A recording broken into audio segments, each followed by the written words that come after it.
Humanízate México, humanízate padres de familia y docentes. Bueno, pues continuamos aquí con nuestros temas de la semana y hoy quiero que hablemos un poquito del punto número 1 de la metodología Humanízate. La metodología Humanízate tiene 7 pasos para construir la paz. Em, Fíjense que yo me he dado cuenta, y lo decía en el podcast de ayer, que hay muchos discursos para querer construir la paz, pero en realidad lo que requerimos es saber cuál es el hilo conductor que nos puede guiar a poder tener resultados favorables, ¿no? Yo creo que no existe una persona en la faz de la Tierra que diga, no me interesa la paz. Y a lo mejor no nos hacemos conscientes del valor que puede tener la paz en nuestras vidas hasta que verdaderamente las personas pueden llegar a colapsar, ¿no? Colapsar en su salud mental, en su salud física, en su salud orgánica, hasta que una persona puede estar en serios problemas económicos quizá, o hasta que en algún momento puedes tener quizá cubierto un tema económico, quizá tienes una salud favorable, pero estás teniendo algunos conflictos, ¿no? En la manera de ver la vida, en la manera de construir realidades, en la manera de convivir con las ideas de tu esposo, de tu esposa, de tus hijos. Y entonces son en esos momentos de conflicto, justo cuando se nos va la paz, cuando eh, se nos va el sueño, cuando pasamos esas noches en vela rumeando el problema, que decimos, ¿en qué momento llegué a este instante? ¿En qué momento me desvié del camino? ¿En qué momento esos niños que me generaban tanta ilusión como parte de mi familia hoy no sé qué hacer con ellos? Cuando una familia comienza a tener diversos problemas, pues lo primero que se va es ese sentimiento de paz, ¿no? Esa plenitud, esa alegría, esas noches serenas, esas noches con sueños profundos. Y ahí es donde todo el mundo, bueno, pues hoy, lejos de decir se me ha ido la paz, la gente comienza a culpar, ¿no? Esto está sucediendo por culpa de fulano, por culpa de sutano, es que si tal persona no hubiera hecho esto, yo no estaría en esta situación. La verdad es que hemos alterado el orden de nuestra vida de múltiples formas. Y ese orden en desorden, vaya, ese orden en desorden, pues genera carencias, ¿no? Y esas carencias generan miedos, emociones, nuevamente. ¿Ves? Ahí está la gran importancia de poder tener educación socioemocional. Esa es la gran importancia de saber de qué manera puedo yo construir en un escenario de guerra, en un escenario de conflicto, ante diversas carencias o situaciones que pueden ser reales. ¿Cómo puedo yo comenzar a ordenar esto que está pasando en mi vida, en mi familia, en mi entorno, en mi trabajo, en mi sociedad, para yo restablecer nuevamente ese punto de equilibrio, ese punto de salud en mi manera de vivir y convivir? Así que entonces, pues la metodología nos propone 7 pasos para reestructurar la paz. Vamos a empezar justo y quiero hablar hoy del organigrama familiar. Bueno, muchísimas veces hemos tenido conflictos con alguien de nuestra familia que nos exige tener orden, ¿no? Pero quiero que te eches como un chapuzón a tu vida y te des cuenta que cada vez que has tenido un serio problema, sea físico, emocional, financiero, laboral o escolar, es porque has faltado a un orden que se te ha pedido dentro del mismo sistema. El mundo, el planeta, la sociedad y la familia, todos somos parte de un orden perfecto. Cada vez que tú alteras el orden, hay una sanción. Vamos a poner el ejemplo precisamente de un joven en la escuela. El orden es llevar un uniforme, cumplir con las tareas, llegar a tiempo, sentarte en tu lugar, poner atención, no distraer a tus compañeros, respetar el tiempo de recreo, respetar el tiempo de volver al salón. Y cuando un joven comienza a no respetar estos horarios, está alterando el orden y obviamente habrá pequeñas sanciones. En la medida que se le llame la atención a ese joven y él no responda, las sanciones irán creciendo a tal grado que puede perder su lugar en la escuela. Pero ahora pensemos en el orden financiero, ¿ok? Yo creo que a todos nos ha pasado de pronto ir al súper o al mercado o a alguna tienda, pasar por un lugar donde hay X artículo que te llama la atención, te dejas enamorar por ese artículo y sin pensar pagas ese artículo con una tarjeta de crédito o bien dispones de un dinero que no era para ese artículo para comprarlo.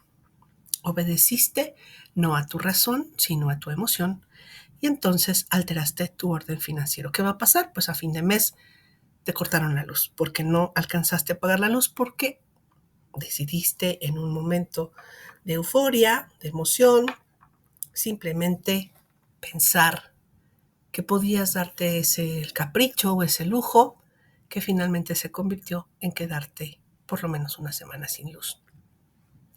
Pero ¿qué pasa cuando justamente en la familia se altera el organigrama familiar? La verdad es que cuando pensamos en una familia, pues la manera de tener una familia es a través de la procreación.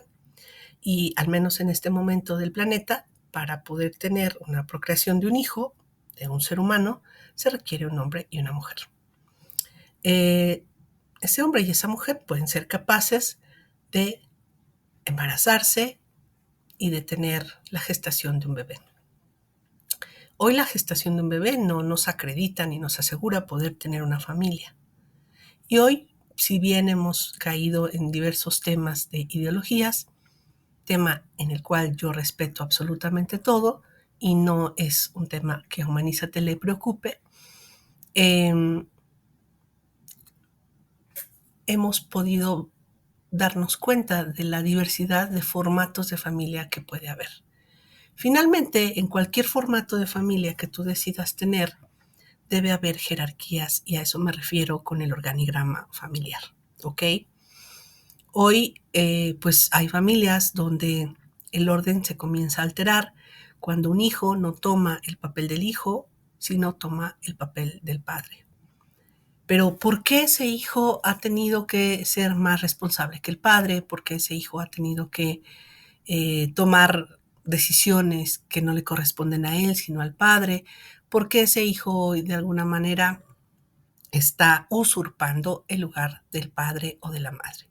Y hay dos razones. Una, porque no existe ese padre o no existe esa madre físicamente, porque murió, porque se ausentó, porque abandonó a la familia, porque se divorció, o bien porque ese padre o esa madre son teóricos, ¿no? Un padre que procreó, una madre que procreó, pero en su modelo de crianza, en su personalidad, es una persona débil, es una persona dudosa, es una persona miedosa, es una persona indecisa, de tal manera que casi siempre en el sistema familiar va a aparecer un hijo que ante las indecisiones, ante las debilidades de carácter del padre, ese hijo dice, yo tomo la titularidad porque alguien tiene que hacerse cargo de este sistema. Obviamente esto es como una decisión completamente inconsciente. Sin embargo, obedece pues a que el sistema tiene que tener un liderazgo, ¿ok? ¿Qué sucede cuando ese hijo toma ese liderazgo? Bueno, pues generalmente va a haber molestia, generalmente va a haber una sobrecarga de responsabilidades de ese hijo y va surgiendo por ahí un tema familiar que tiene que ver con una historia, con resentimientos, con miedos, con carencias, con situaciones de vida que nos van doliendo y que nos van haciendo sentir pues que no somos felices. El organigrama en la familia es sumamente importante. Y hoy que yo les he preguntado a ustedes como papás, ¿para qué estás educando a tu hijo? Y ustedes me han respondido cosas tan hermosas, pues debemos de volver a tomarnos de ese deseo, de esa ilusión, para poder hacernos una pregunta. ¿De verdad yo soy ese papá? ¿De verdad yo soy esa mamá que esta familia necesita? ¿De verdad cumplo con ese papel de padre o de madre dentro de esta familia?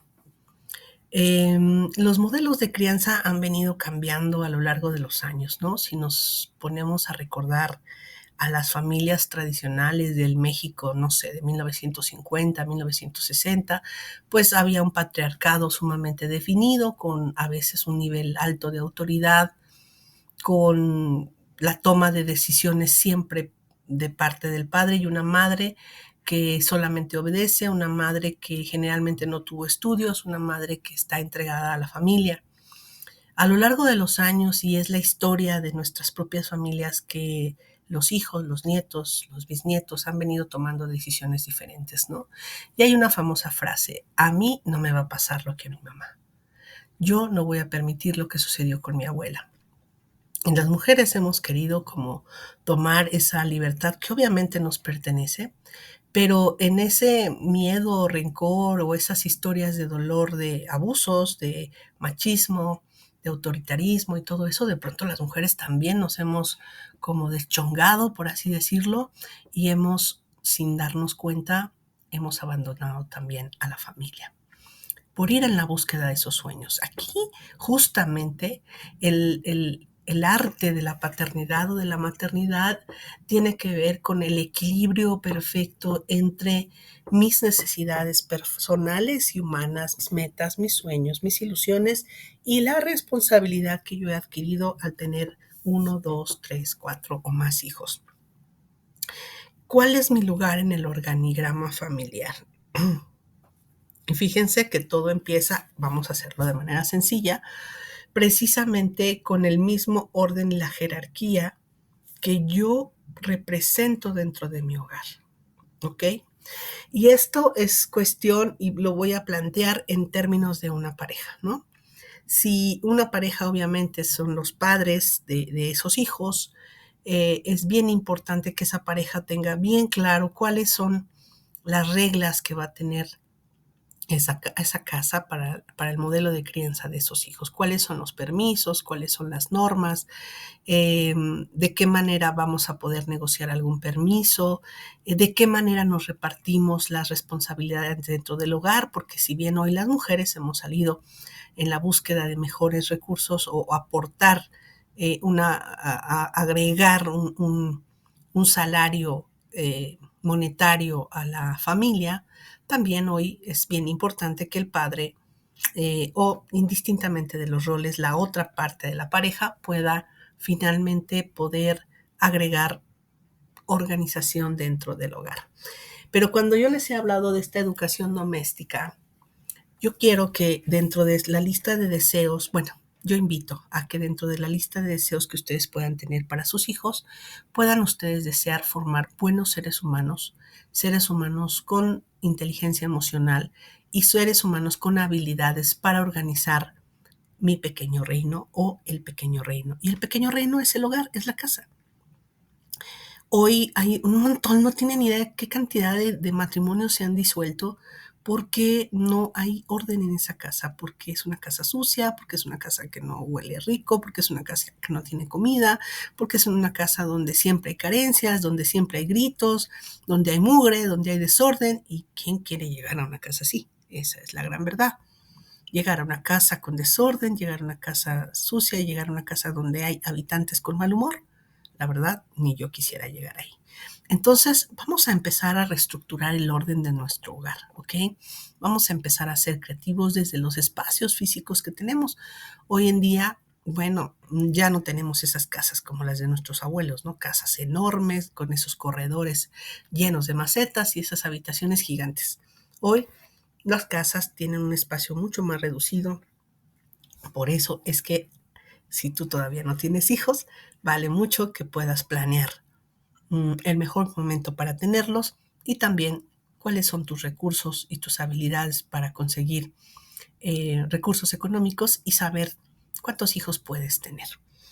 Eh, pero si en este momento ya no es demasiado tarde y ya no puedes planear porque ya están tus hijos aquí, pues entonces vamos a darle un mejor orden a ese hogar, a esa casa.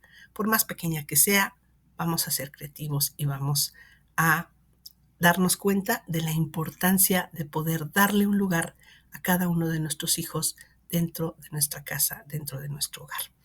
Y por eso yo les digo que dentro del organigrama familiar, si tú tienes 5 hijos y vive tu esposo y tú, o tu esposa y tú, o tu pareja y tú dentro de esa casa, entonces si son 7 personas, es bien importante que le des un lugar a cada miembro de la familia. Y el lugar que le vas a dar tiene que ver con que tenga una cama, con que tenga una silla, con que tenga un plato, un vaso, una taza para cada uno de sus integrantes. Llevar un orden de limpieza y de rutinas en el hogar va a ir educando a tus hijos en un plano socioemocional que le va a generar fortaleza y autoestima. Fíjate que dicen algunos psicólogos que si a un niño le estamos cambiando de lugar su cama o si un niño constantemente está viviendo una inestabilidad en el hogar desde el cambio de domicilio o desde que hoy hay para comer carne y mañana solamente comeremos frijoles, toda esa estructura de crianza de ese niño o de esa niña va a ser de ese ser humano un ser humano con muchísimas inseguridades. Entonces, hablaba yo en el podcast de ayer de cómo podemos ir induciendo a un bebé para que comience a ser pleno dentro de sus rutinas, un bebé que acaba de nacer. Esos niños que van creciendo, si tú les vas otorgando y siendo creativo, desde la construcción de unas literas hasta un espacio que le haga saber que ese espacio es de él o de ella, que es su cobija, que es su almohada, que es su camita, que es su plato y que tiene un lugar importante, no solamente en la mesa, sino en tu corazón, en tu hogar, en tu organigrama familiar. Cuando los seres humanos encontramos que somos poseedores desde pequeños de un lugar afectivo y físico, psicológico, ese ser humano va creciendo con una fortaleza y con una ventaja a diferencia de muchos otros niños o muchos otros jóvenes. Uno de los mayores desasosiegos que tenemos como humanidad es no encontrar el lugar al cual pertenecemos. Podemos ser portadores de un nombre y un apellido, un nombre y 2 apellidos, y saber que pertenezco a la familia Cortés y a la Gutiérrez, pero si yo solamente porto unos apellidos y afectivamente mi familia no me hace sentir que soy parte importante de esa familia, entonces comienzo a hacerme como consciente de un vacío y de una búsqueda constante. Una búsqueda constante de quién soy y qué estoy haciendo aquí. Y acuérdense que no hay peor situación que un joven perdido, un joven que no se siente parte de ese hogar, un joven en el cual si llegaste a dormir o no llegaste a dormir, la verdad, ni me afecta. En donde no existen esas figuras de autoridad en casa. Y entonces, ¿qué va sucediendo? Vamos perdiendo autoridad con nuestros hijos. Por lo tanto, es como si el jefe abandonara su puesto, abandonara su lugar. ¿Qué sería entonces de una empresa que no tiene un gerente, que no tiene un director, que no hay un dueño de empresa? Si no hay esa figura que genera una estructura, un proyecto, da seguimiento y acompañamiento al equipo, ¿qué va a pasar con el equipo? El equipo va a abandonar a la empresa. ¿Por qué? Porque no se siente seguro de estar ahí, porque no sabe si le van a pagar el próximo fin de semana, porque no está claro de las órdenes o instrucciones que se requieren para cumplir las metas.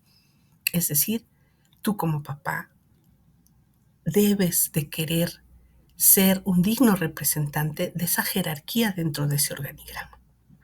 Cuando un padre, vuelvo al punto, es indeciso, cuando tenemos un padre alcoholizado, cuando tenemos un padre ausente, cuando tenemos un padre que solamente aparece para regañar, para gritar, para ofender, para castigar, pero ese padre no está para alentar, para amar, para dialogar, para abrazar, para consolar, entonces estamos teniendo una falta y estamos alterando el orden perfecto de nuestra familia. Hay otro gran dicho, ¿no? Hijo de tigre pintito. Yo siempre he dicho que un joven rebelde es un joven con ganas de que alguien le preste atención y le dé autoridad. Autoridad que no solamente es para reprender, sino también es para proteger. Fíjense que he podido desarrollar algunos ejemplos de las funciones de los padres con mis alumnos de preparatoria. Y he hecho un ejercicio que te quiero comentar y compartir. A los alumnos dentro del programa de Humanízate para jóvenes, yo les explico de la importancia de mantener un orden con tus zapatos, un orden con tus compromisos, un orden con tus cuadernos, un orden con tus horarios, con tus alimentos, un orden y poder tener camas tendidas, ropa doblada o colgada, alimentos planeados. No puedo ir y comerme todo el jamón que está en el refrigerador. Ese jamón es para toda la semana y somos 7 miembros, entonces nos toca de una rebanada por día, por ejemplo, ¿no? Entonces, si yo me como 2 rebanadas, estoy alterando las funciones y los permisos que yo puedo tener como miembro de la familia, y alguien voy a dejarlo sin comer y ahí va a haber un problema. Entonces, cuando los jóvenes van aprendiendo de la importancia del orden para la construcción de la paz, les pido que hagan un ejercicio. Generalmente les digo, vamos a hacer un juego. Vamos a imaginar que tú vas a hacer un cartel para buscar al papá y a la mamá perfecta. Entonces yo les doy una hoja en blanco y les digo, diseñen un cartel, como estos carteles que vemos en los periódicos o también en las bolsas de trabajo de redes sociales, que diga se busca. Se busca papá, perfil de puesto, ¿sí? Se solicita padre de familia, 2 puntos. Y le digo a los jóvenes, en lista, haz una lista de 10 requisitos que tú pensarías que un papá debe de tener, inclusive para poder ocupar el puesto de padre, pero ahí yo hago un juego y les digo, imagínate que a ese papá le vamos a pagar $1,000,000 al mes. ¿Qué cualidades? ¿Qué responsabilidades? ¿Qué perfil de puesto debe tener ese papá? Lo mismo hago para que hagan un perfil de puesto para la mamá y lo mismo para los hijos. Bueno, pues sorpréndanse, porque definitivamente me doy cuenta que cuando los jóvenes escriben los requisitos que ellos mismos pondrían en alguien para cubrir ese puesto, me voy dando cuenta de mucho de lo que ellos observan y me voy dando cuenta que aunque sean muy jóvenes, sí tienen una gran noción de varias cosas. Muchos de los resultados en la mayoría de estos ejercicios que he realizado en las escuelas me ha arrojado la siguiente información. Cuando ellos piensan en un papá que cubra un alto nivel de desempeño como padre, el primer requisito que ellos escriben es que no tenga vicios. El segundo requisito que ellos ponen es que trabaje. El tercer requisito que ellos ponen es que respete a la mamá de ese hogar. El cuarto requisito, que sean amorosos, que sean, que tengan buena escucha, que me acompañe en la vida, que me haga sentir querido, que me diga lo que valgo, que me respete. Me ha llamado mucho la atención sobre todo el punto número 1 y 2, porque en un número en porcentaje muy alto, los jóvenes parecería que tienen la idea de que los papás, en la gran mayoría, son papás alcoholizados o drogados. Y la segunda, que son padres irresponsables económicamente hablando, que no aportan lo suficiente. Pero cuando me entregan su idea de cuál sería esa madre que cubra ese perfil de puestos de manera correcta, ponen que mamá pueda cocinar, que mamá eh, sea más divertida, que mamá no se enoje tanto, que mamá pueda escucharme, que mamá pueda respetarme, que mamá no grite tanto, que mamá esté tranquila y no se enoje tanto. Entonces, me llama mucho la atención encontrarme jóvenes, tan jóvenes, o sea, jóvenes que el día de hoy tienen 15 años, 16.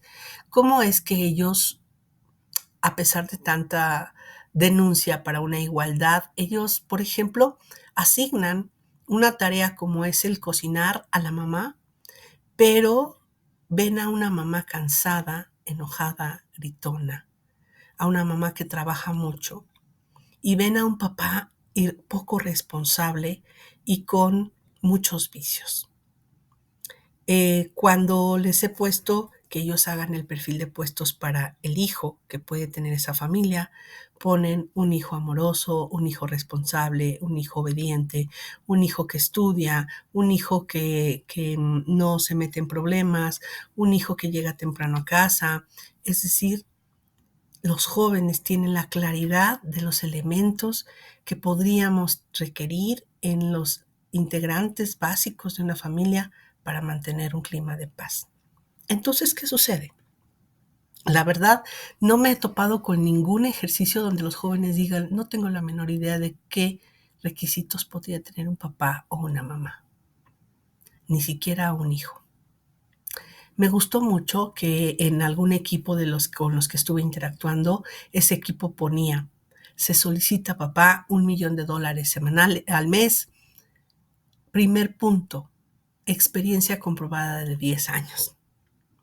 Y cuando yo les pregunté de qué manera evaluarías tú la experiencia comprobada de ese papá, ellos me dijeron, papás que puedan estudiar, papás que puedan aprender, papás que puedan conocer, papás que puedan guiarnos de verdad. Les estoy compartiendo los resultados de varios ejercicios que hemos hecho a lo largo de todas estas jornadas en los niveles medio superior. Hoy, para poder tener esos hijos obedientes, amorosos, que aprovechan su escuela y que saben construir una vida, yo creo que debemos nuevamente resignificar la figura de ese padre. Yo creo que tenemos que resignificar esa figura de la madre. Yo creo que tenemos que aprender como mamás a reírnos y a repartir las tareas que nos agobian tanto en el hogar, a dialogar más, quizá a gritar menos. Y padres que hoy puedan verdaderamente querer modificar ciertos hábitos para poder inculcar a través de este ejemplo que existen nuevas maneras y diferentes maneras de vivir una vida. Que si trabajé toda la semana, no tengo por qué ir nuevamente a alcoholizarme diciendo me lo merezco, ¿no? Trabajé toda la semana y hoy me merezco. Tal vez tú sí te mereces relajarte, pero también como papás hoy podemos encontrar nuevas y diferentes formas de relajarme, no solamente tomándome una cerveza, no solamente subiendo a todo volumen una música que no nos deja escucharnos, que ahoga el diálogo entre todos, aprender nuevamente a poner en orden los platos, a buscar esa silla que hay que comprar y quizá ese dinero que estoy gastando en algunos gustos que solamente dañan mi salud y dañan a mi familia, hoy puedo ahorrar para poder ir a comprar los vasos necesarios, los platos necesarios y poder así decirle a mi hijo, tú tienes un lugar en esta casa. No necesitas huir de esta casa, no necesitas temerle a tu padre o a tu madre. Este es un lugar seguro, este es un lugar libre de violencia, libre de adicciones. Soy tu padre, soy tu madre y tú tienes un lugar en nuestra mesa, también en mi corazón. Quiero dejarlos con esta reflexión. ¿Cuál es el lugar que le has otorgado a tus hijos de manera física y emocional? ¿Cuál es el lugar que le estás otorgando a tu pareja, a tu esposo, a tu esposa? Vamos a comenzar a ordenar la casa desde los zapatos, los trastes, desde las macetas, desde la ropa, a organizar bien esa casa que nos va a poder dar una casa limpia, fresca, bonita, con una familia en paz, que puede escucharse, que puede abrazarse y que puede mirarse. Nos vemos en el próximo capítulo. Humanízate, Humanízate México.